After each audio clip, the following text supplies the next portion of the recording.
رحلت رہبر انقلاب عراق کی 105ویں سالگرہ سن 1920۔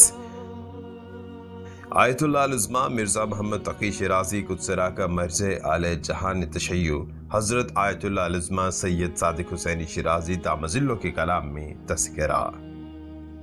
سورۃ العشرین میں برطانوی استعمار پر عراقی قوم کی کامیابی کی 3 وجوہات تھیں۔ پہلی وجہ اللہ پر توکل اور ایمان اور اللہ سبحانہ وتعالیٰ کے اس وعدے پر اعتقاد رکھنا۔